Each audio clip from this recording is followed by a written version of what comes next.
Müəllim başa düşməlidir ki, mən yeganə mənbə deyiləm. Ola bilər ki, hətta ən effektiv mənbə deyiləm. Çünki hər hansı bir tələbə daha dərin araşdırma eləyərkən o biliklərlə qabağıma çıxa bilər.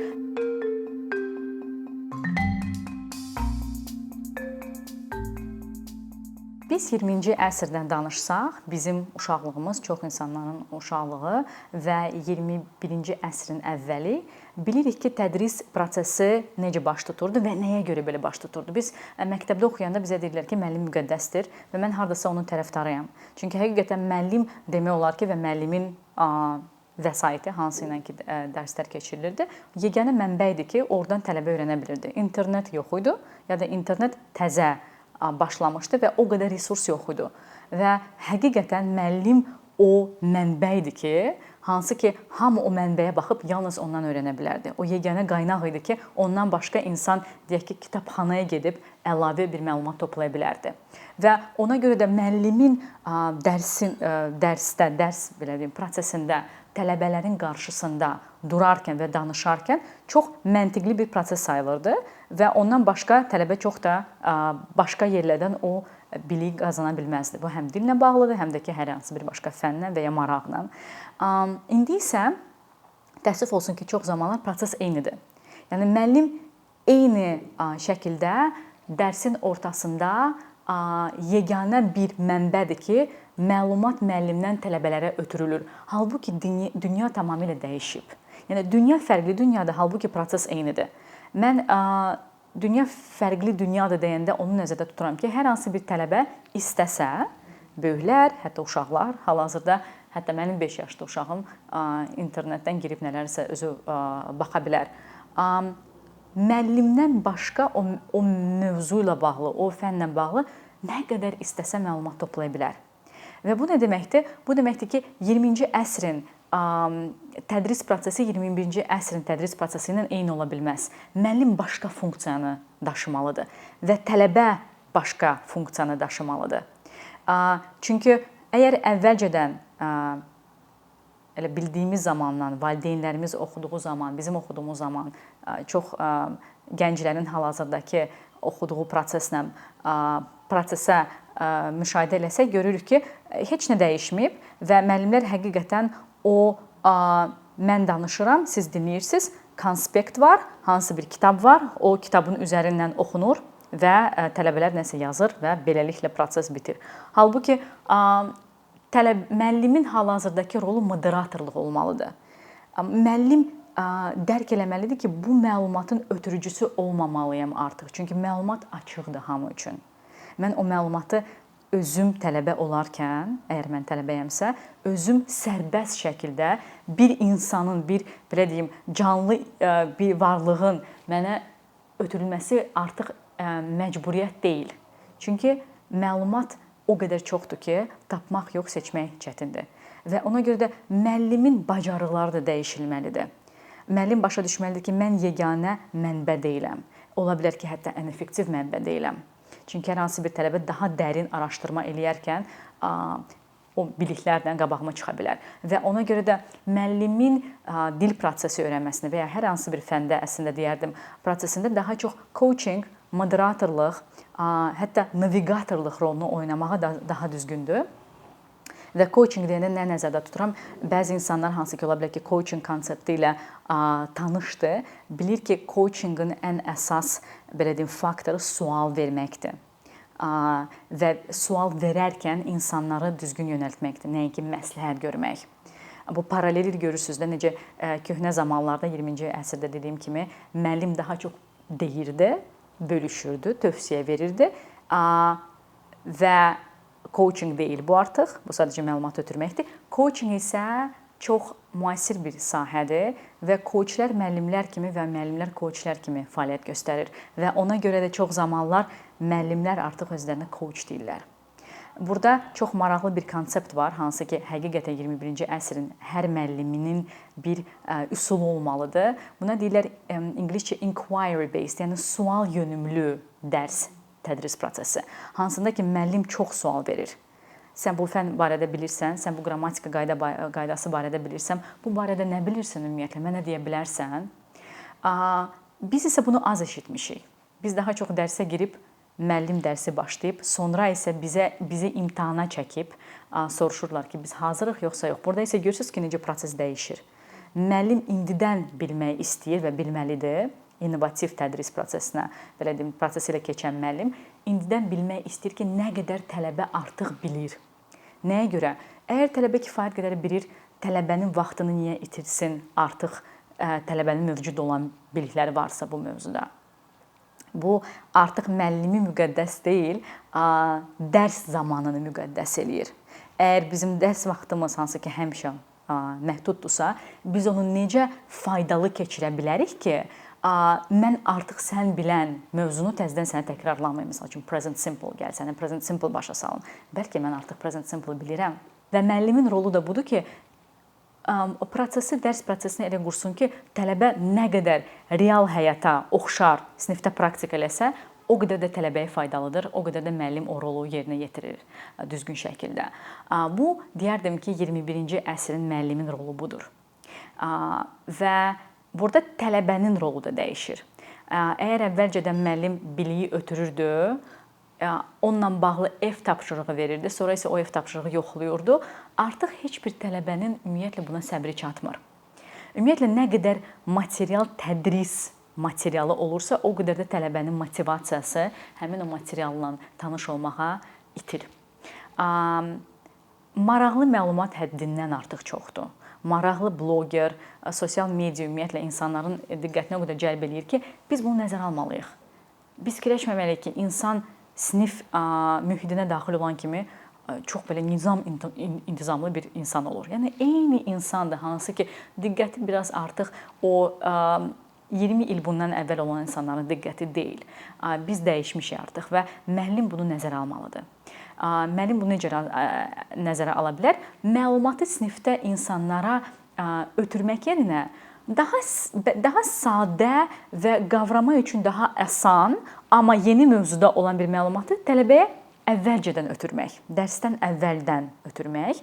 Buna ingiliscə deyirlər flipped classroom, çevrilmiş sinif modeli. Hansında ki, ev tapşırığı əvvəlcədən verilir. Sonra isə müəllim o ev tapşırığı ilə bağlı müzakirələr aparır və boşluqları doldurur. Nəinki sıfırdan məlumatı verir. Və məlumat həqiqətən maraqlı olmalıdır tələbə üçün. Real həyata bağlı ola bilər. Məsəl üçün, hansısa bir insan, deyək ki, supermarketə gedərkən bir problemlə rastlaşdı və orada o problemi izah eləməyə çalışdı ingiliscə. Alındı mı, alınmadı mı, hansı sözləri istifadə elədi və hər insan başa düşür ki, mən də sabah xaricdə marketə girə bilərəm və bu problemlə rastlaşa bilərəm və orada hardasa həm intriqa var, həm də ki, çox lazımlı olan bir məlumatın mövcud olması, ifadələr, cürbəcür sözlər və s. və tələbə artıq başa düşür ki, mən burada nəsə qazanıram.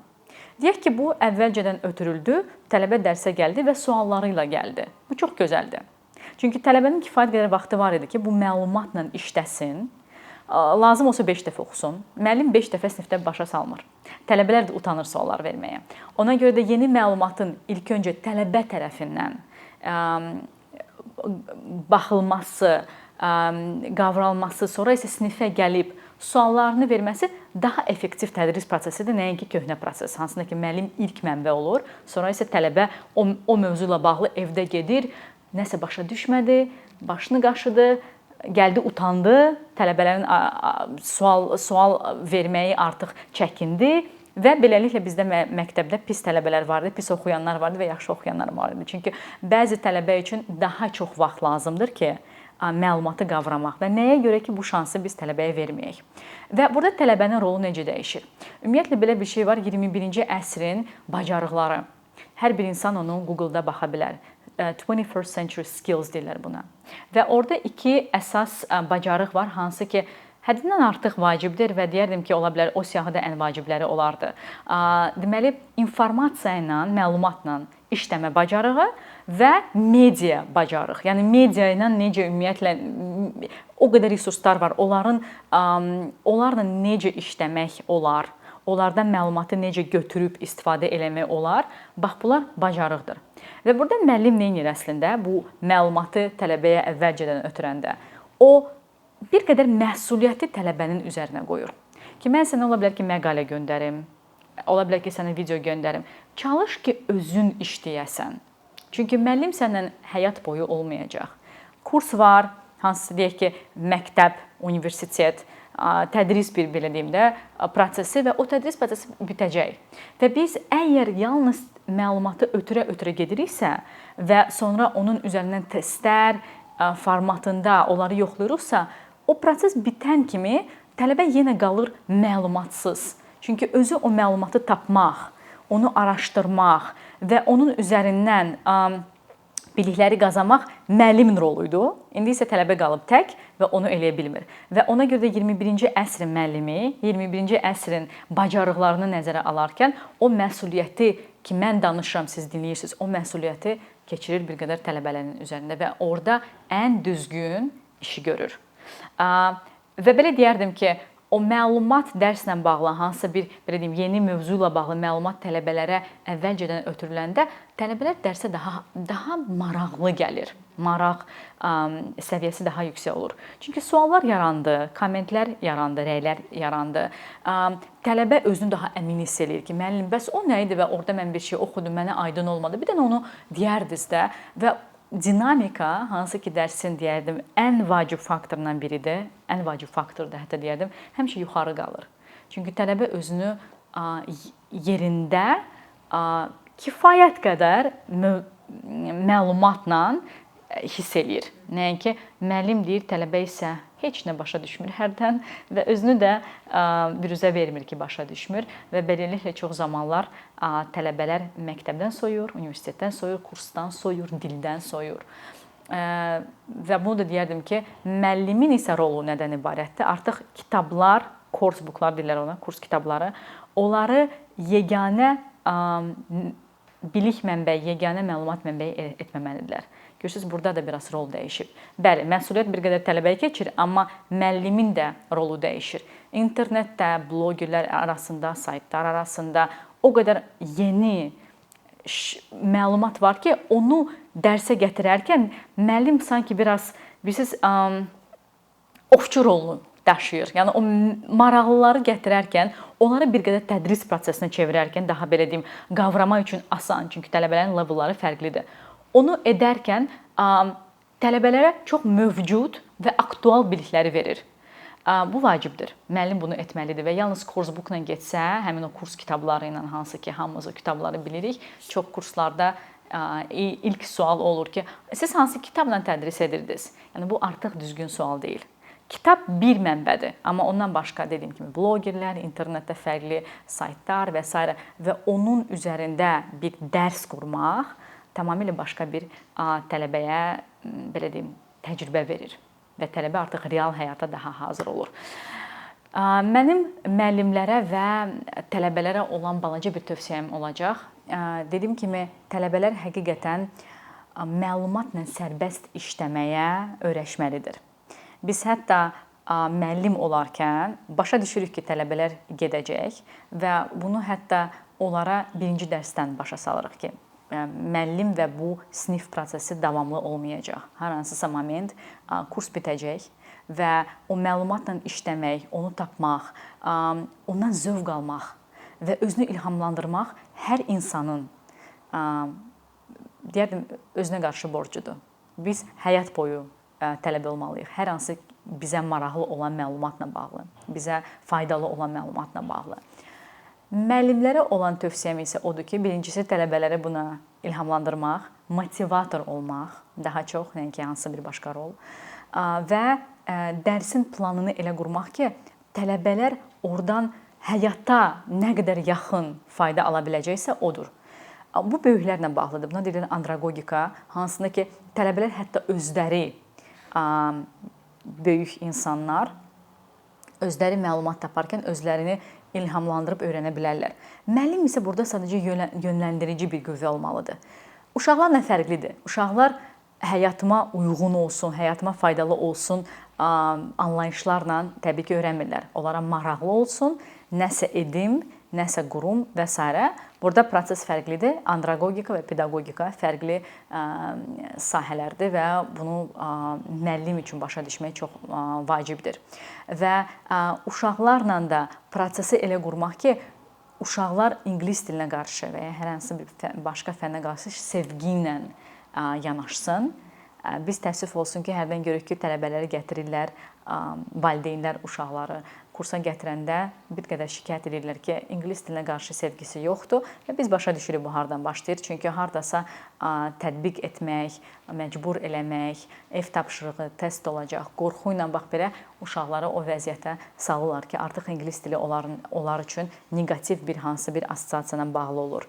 Və ona görə də müəllimlərə isə tövsiyəm odur ki, o prosesi elə qurmaq ki, böyüklər üçün ki, onların həyatına nə qədər uyğun olur, onu salsınlar kurikuluma. Uşaqlar üçün isə oyunlarla, buna deyilir edutainment, education və entertainment, yəni əyləncə ilə öyrənmək prosesini birləşdirmək və onda uşaqlar həqiqətən ürəkdən oxuyur və burada elə bir faktor yoxdur ki, uşaqla çox oynasan, onun nizam-intizamı pozulacaq və s. Bu tamamilə fərqli şeylərdir. Uşaq həqiqətən zövq alırsa oxuyur. Elə böyüklər də zövq alırsa oxuyur. Əkinçinin yeni videoları haqqında məlumatlı olmaq üçün kanalımıza abunə olmağı və xəbərdarlıq funksiyasını aktivləşdirməyi unutmayın. İmkandan istifadə edərək cari patronlarımıza işlərimizi davam etməyə yardım olduqları üçün dərin təşəkkürümüzü bildiririk. Əkinçinin Patreon icmasının üzvü olaraq siz bizim təşəbbüsə dəstək göstərməklə bərabər hazırladığımız materialları hər kəsdən öncə izləmə imkanı əldə edəcəksiniz.